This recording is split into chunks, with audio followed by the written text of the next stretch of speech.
So మనం ఇప్పుడు మాట్లాడబోయేది మనకి తెలుసు 2025 వచ్చేసాయి కొత్త సంవత్సరం.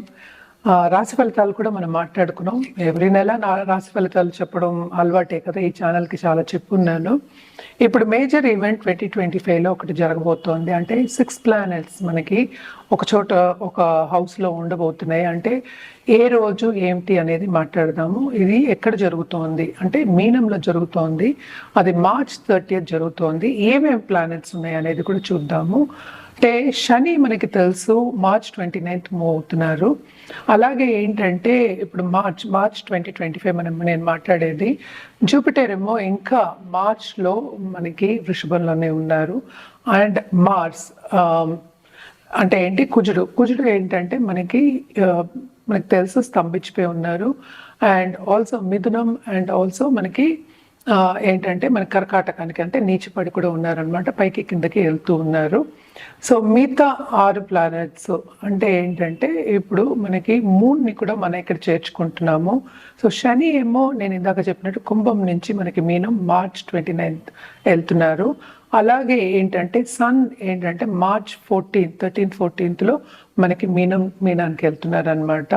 అలాగే రాహు మనకి తెలుసు మీనంలోనే ఉన్నారు.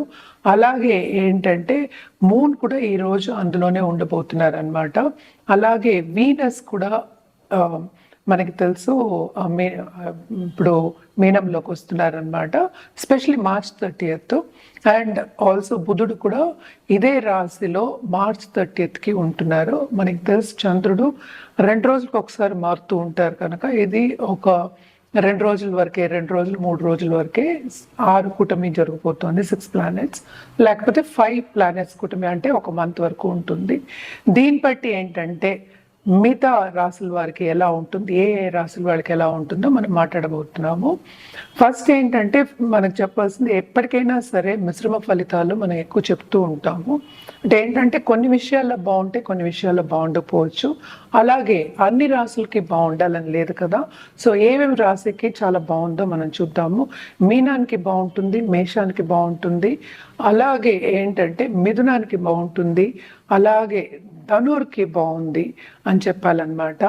అండ్ ఆల్సో ఏంటంటే కర్కాటకానికి బాగుంటుంది ఈ కూటమి మూలాన్ని. ఎప్పటికైనా 2 గ్రహాలు కలిసినప్పుడు మనం ఏంటంటే యోగం అని మాట్లాడుతూ ఉంటాం. అది రాజయోగం అవ్వచ్చు, అవయోగం కూడా అవ్వచ్చు అనమాట. సో ఎవరికి ఏ రాశి వాళ్ళకి రాజయోగం ఉంది, ఏ రాశి వాళ్ళకి కొంచెం తక్కువ ఉంది, ఏ రాశి వాళ్ళకి మిశ్రమ ఫలితాలు ఉన్నాయి అనేది చూద్దాం. ఎప్పటికైనా సరే మనం మాట్లాడేది ఏంటి, పరిహారాలు చేసుకుంటే కొంతవరకు ఏంటంటే కొంచెం ప్రభావం అనేది తగ్గుతుంది కనుక అందరికీ చెప్పేది జనరల్గా రెమెడియల్ మెషర్స్ చేయాలంటే ఎప్పటికైనా మనం చెప్పేది శక్తికి. అంటే ఏంటి అంటే మనకి పరాశక్తికి మనం పూజలు చేసుకుంటే కనుక, లేకపోతే నిత్యం పూజలు చేసుకుంటే, లేకపోతే తలుచుకుంటే కనుక కొంతవరకు మనకి నెగటివిటీ అనేది బ్యాలెన్స్ అవుతుంది, మనకి పాజిటివ్ బ్యాంక్ బ్యాలెన్స్ అనేది గ్రో అవుతుంది అనమాట. సో పాజిటివ్ బ్యాంక్ బ్యాలెన్స్ ఉంది అనుకుంటే, అంటే థాట్సే కదా, మనం మంత్రాలు చేసినా మనం పూజలు చేసినా ఏదైనా మన ఏంటి సంకల్పంతోనే చేస్తూ ఉంటాం కనుక తప్పక పాజిటివిటీ పెరిగితే కనుక లైఫ్లో ఎప్పటికైనా ఏంటి పాజిటివ్ దశ అనేది కనిపిస్తుంది. అలాగే మంచి ఉన్నత వ్యక్తులతో సత్సంబంధాలు ఏర్పడి మీకు కెరియర్ కానీ లేకపోతే లైఫ్ కానీ బాగుంటుంది. ఎందుకంటే ఏదైనా సరే ఇంటర్పర్సనలే కదా. ఇప్పుడు 5 ప్లానెట్స్ 6 ప్లానెట్స్ కూడినప్పుడు అప్పుడే కదా ఒక విషయం ఒకటి జరుగుతుంది. ఏంటంటే ముందుకెళ్ళాలన్నా వెనక్కి వెళ్ళాలన్నా స్తంభించిపోవాలన్నా అప్పుడే జరుగుతుందన్నమాట. To go forward are to walk in the path అని చెప్పచ్చు. సో ఎప్పటికైనా సరే అన్ని రాసుల వారికి బాగుంటుందని చెప్పలేము, మిశ్రమ ఫలితాలు అని చెప్పాలి. నేను చెప్పిన ఇదే ఏంటంటే పరిహారాలు చేసుకుంటూ ఏంటంటే అన్ని రాసుల వారికి మీరు చూసుకోవచ్చు అనమాట. మీ రాశికి ఎలా ఉందో కూడా చూసుకోవచ్చు. ఎప్పటికైనా పరిహారాలు అనేది వెరీ వెరీ ఇంపార్టెంట్. అదొకటి కాకుండా మనం మాట్లాడేది ఏంటంటే ఒక టాపిక్ గురించే కనుక ఎప్పటికైనా మీరు మీ జాతకాన్ని పరిశీలించుకుంటే, అంటే వ్యక్తిగత జాతకాన్ని పరిశీలించుకుంటే కనుక తప్పక రిజల్ట్స్ అనేవి డిఫరెంట్గా ఉంటాయి, రెమెడియల్ మెషర్స్ అనేవి డిఫరెంట్గా ఉంటాయి. ఏదైనా సరే మన జాతకం పట్టే మనం పుట్టిన తేదీ, మనకి టైము, ప్లేస్ ఆఫ్ బర్త్ అవన్నీ మార్చలేం కనుక మీ జాతకం చూసి మీకు పరిహారాలు ఇవ్వడం కానీ, లేకపోతే ఏ గ్రహాలకి ఏ పరిహారం చేయాలి, ఎలా కంట్రోల్ చేయాలి, లేకపోతే ఒక జాతి రత్నం వేసుకోవాలన్నా కానీ మీ వ్యక్తిగత జాతకం చూపించుకోవడం. మకర రాశి వాళ్ళకి కూడా ఈ కూటమి అంటే 6 గ్రహాలు మనకి మీనంలో ఉన్నారు కనుక చాలా బాగుంటుంది. ఎందుకంటే ఫస్ట్ ఏళ్ళర్స్ అనేది వెళ్ళిపోతుంది మకర రాశి వాళ్ళకి. కొంత ఊరట ఈ పీరియడ్ అనేది చెప్పుకోవాలి. ఎందుకంటే మార్చ్ 29 ఇందాక చెప్పినట్టు మనకి మీనానికి వెళ్తున్నారు.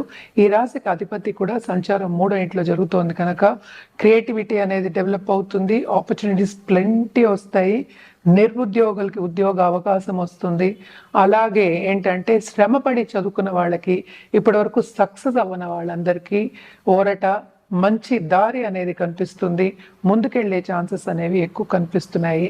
బాగుంటుంది అంటే ఈ కూటమి మూలాన్ని మీకు బాగుంటుందని చెప్పాలన్నమాట. అలాగే 7th లార్డ్ కూడా మనకి 3rd హౌస్లో ఉన్నారు, ఆయన 4th అంటే చంద్రుడు. అందుకనే 6 గ్రహాల కూటమి అన్నాం. 5 గ్రహాల కూటమి కూడా వీళ్ళకి చాలా బాగుంటుంది. అలాగే మనం చూసాము అంటే మనకి 10th లార్డ్ ఎగ్జాల్టేషన్లో ఉన్నారు కనుక తప్పక ఏంటంటే కెరీర్ డెవలప్మెంట్ బ్రహ్మాండంగా ఉంటుంది. వీనస్ రాహు కలిసి ఉన్నారు కనుక కొంతవరకు ఏంటంటే మన ఫ్రెండ్స్ దగ్గర కానీ, అంటే ఎక్స్టెండెడ్ ఫ్యామిలీ దగ్గర కానీ కొంచెం జాగ్రత్తగా ఉండడం అనేది మంచిది. ఎందుకంటే ఏదైనా మనకి అలవాటు అంటే చెడ్డవాళ్ళు మనకి టచ్లోకి వస్తారు అని చెప్తూ ఉంటాం కదా, అలా రాకుండా చూసుకోవాలి, కొంచెం జాగ్రత్తగా ఉండడం అనేది మంచిది. కెరీర్ డెవలప్మెంట్ అయితే బ్రహ్మాండంగా ఉంటుంది, బిజినెస్ డెవలప్మెంట్ కూడా చాలా బాగుంటుంది ఈ కూటమి మూలాన్ని చెప్పాలన్నమాట. అండ్ ఆల్సో మనం చూసాము అంటే మనకి బుధుడు కూడా ఏంటంటే మనకి ఈ హౌస్లోనే ఉన్నారు, అంటే మీనంలోనే ఉన్నారు కనుక కొంతవరకు ఏంటంటే మన కమ్యూనికేషన్ స్కిల్స్ అనేవి పెరుగుతాయి.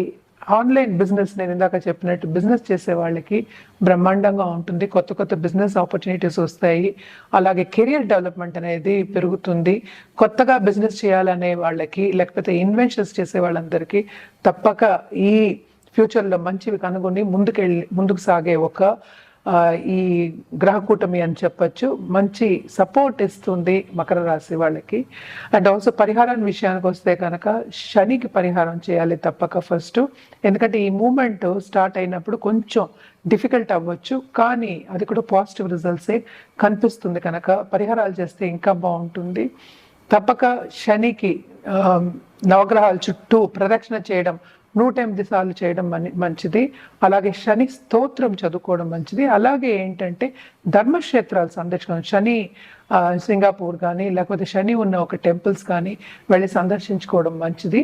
ఎప్పటికైనా సరే మన చేతితో దానం ఇవ్వడం ఇంకా మంచిదన్నమాట.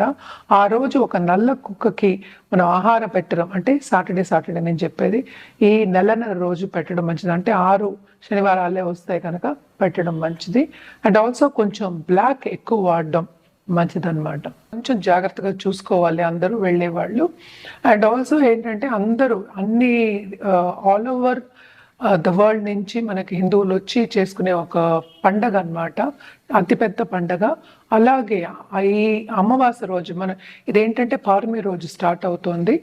అమావాస్య రోజు ఏంటంటే శ్రాద్ధ సెరమనీ కూడా చేస్తూ ఉంటారు అనమాట. పూర్వీకుల్ని, యాన్సిస్టర్ని అనుకుని తలుచుకుని పూజ చేసేది కూడా చేస్తూ ఉంటారు. సో అన్నీ చేయొచ్చు, అటు పుణ్యము వస్తుంది, అటు కొంచెం పాపాలు కడుక్కునే ఒక మేళా కింద మనం తీసుకుంటాం. మేళా అంటే మనకి తెలుసు అందరం కలయిక అనేది. సో పెద్ద ఉత్సవం కింద చేసుకుంటూ ఉంటారు. ఎంత గవర్నమెంట్ చేసినప్పటికీ మనకి ఇప్పుడు కూడా తెలుసు, రీసెంట్గా కూడా మనకి వైకుంఠ ఏకాదశి రోజు కూడా సంఘటన జరిగింది తిరుపతిలో. సో అందరూ జాగ్రత్తగా, ఎందుకంటే ఎక్కువ మంది వస్తున్నారు ఈ మధ్యన. అండ్ ఆల్సో ఇదివరకు లాగా ఏంటంటే ఎడ్ల బండిలో ఎవరు ట్రావెల్ చేయట్లేదు కదా, సో కొంతమంది వచ్చేవాళ్ళు ఆది శంకరాచార్య స్టార్ట్ చేసినప్పుడు. ఓవర్ ది ఇయర్స్ అది చాలా పెరిగిపోయింది. సో జాగ్రత్తగా ఏంటంటే ఇప్పుడు ఈ నడవి ఉంటుంది కదా, మనకి సినిమా యాక్టర్స్ కానీ లేకపోతే క్రికెట్ ప్లేయర్స్ కానీ లేకపోతే పాలిటీషియన్స్ కానీ వచ్చేటప్పుడు చాలా బందోబస్తు అవి ఉంటాయి, ప్రాబ్లమాటిక్గా ఉంటుందన్నమాట. సో ఇవన్నీ చూసుకుని వెళ్ళడం అనేది బెటర్. ఎక్కడున్న వాళ్ళు అక్కడ ఉండి ఆరోగ్యం కాపాడుకోవడం కూడా వెరీ ఇంపార్టెంట్. ఇవన్నీ ఏంటంటే మోస్ట్ ఇంపార్టెంట్, నేచర్కి కూడా దగ్గర అవుతాం. అంటే ఏంటంటే మనం ఇప్పటి వరకు మనకి చలి వచ్చింది, ఇంకా నుంచి మనకి ఎండలు, అంటే ఎండలు స్టార్ట్ అంటే ఏంటంటే సన్ స్ట్రాంగ్ అవుతాడు. అంటే మకర సంక్రాంతి అంటే మకరానికి సూర్య సంక్రమణం జనవరి 14th జరుగుతోంది. ఇది కూడా ఏంటంటే మనకి స్టార్ట్ అవుతోంది కనుక తప్పక ఇదేంటంటే ఇవన్నీ చూసినప్పటికీ ఈ హైందవ తత్వం ఎవరికైనా ఉన్నప్పటికీ, హిందూ మతాల్లో ఉన్న వాళ్ళందరికీను ఈ కుంభమేళా అనేది అతిపెద్ద పండగ కింద వాళ్ళు తీసుకుని అందరూ ఎక్కడెక్కడి నుంచో వస్తూ ఉంటారు. శంకరాచార్య ఇందాక చెప్పినట్టు ఎప్పుడో స్టార్ట్ చేసిన ఒక పద్ధతి ఇది. అంటే హిందువుల కాన్క్లేవ్ అంటాం. ఇదివరకు ఏంటంటే మనకి మీటింగ్ ప్లేసెస్ అవి ఉండేవి కాదు కనుక ఇలా మీట్ అయ్యేవారు, ఆనందించేవాళ్ళు అనమాట. అండ్ మోస్ట్ ఇంపార్టెంట్ ఏంటంటే మన కొత్తగా ఏదైనా స్టార్ట్ చేయడానికి, లేకపోతే పాతది వదిలేసి కొత్తగా ఏదైనా స్టార్ట్ చేయడానికి, అంటే ఏంటంటే మన స్పిరిచువల్ గ్రోత్ కానీ, లేకపోతే ఏంటంటే మన పాపాలు కడిగేసుకోవడం అని చెప్తూ ఉంటాం. ఎప్పుడైనా మన సముద్ర స్నానం అందుకే చెప్తూ ఉంటాం అన్నమాట.